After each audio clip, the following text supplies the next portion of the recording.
Dune 2 is absolutely phenomenal. It is prestigious filmmaking. I don't think I've seen a movie quite like this in a long time. People died in this movie. I'm talking about people that I didn't even know was going to die, ended up dying. Like the fat Baron dude, is that his name, Baron? His ass died. Dude, I just don't believe it. Timothée Chalamet walked up to them stairs and killed his ass. That's probably the most gangster shit I've seen in a very long time. Speaking of Timothée Chalamet, I thought he was absolutely fantastic. He took his performance from the first film and elevated it. Speaking of which, another thing that I thought was awesome was Christopher Walken as the Emperor. I had no idea that man was the Emperor. I stayed off of social media. I guess I just didn't follow Dune 2 casting. But I had no idea Christopher Walken was the goddamn Emperor.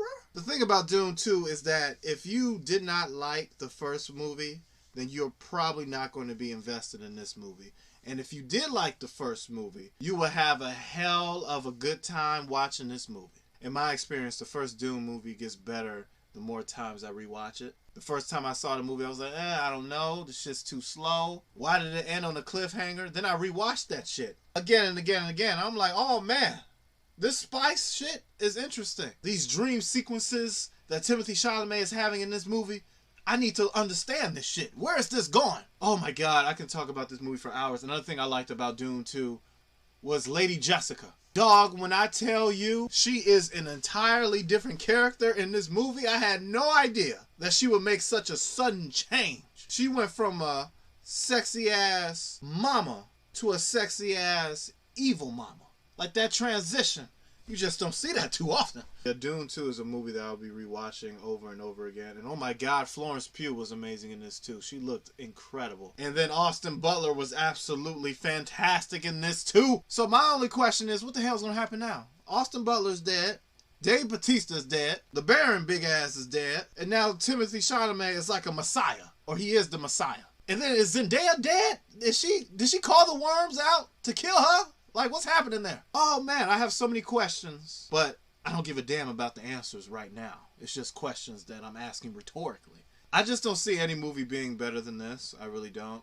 At least from this year, anyway. I was telling someone this the other day. I think Joker 2 may come close, but outside of that, this is just prestigious filmmaking, like I said. This is going to save Hollywood. Or this should be the step of saving Hollywood. Saving the theatrical experience, because I still like going to the movies every now and again. But let's be honest, there's a lot of movies out there that I just don't want to see at the movies. But when a film like this comes along, that changes everything. You know, the reason why I'm talking loud is because I'm excited.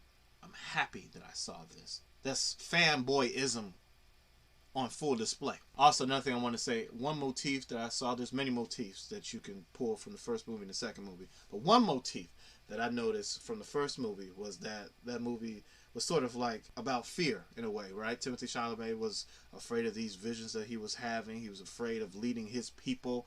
He wasn't sure if he was able to be like his father, to be a great leader, or be the leader that his father thinks he will become. And then in this movie, it's about power. He becomes like a messiah figure to people of the South. And what Timothée Chalamet's character does with that power is very fascinating. It becomes like a complicated power struggle. And then I started to ask the essential question while watching the movie, what is it that he truly wants? Because he says he wants one thing, but his actions sort of dictate another. But that could also be the ramifications of being empowered too. So more of the story is, this movie's amazing. Obviously I didn't go into a lot of the plot details and shit. Just see this goddamn movie. This is a 10 out of 10 movie for me. I'm definitely buying it on digital. I just bought 2 Funko Pops last night. So that should let you know how I feel about this movie. That's my quick movie review of Dune 2. If you liked my review, please give it a thumbs up. Subscribe to my YouTube channel if you're already. And we'll possibly be back with more movie reviews. So you, my friend, don't want to miss out on that. Hit that button, subscribe button so notified whenever there's a video over another side of life. And I'll see you in the next video. Peace out.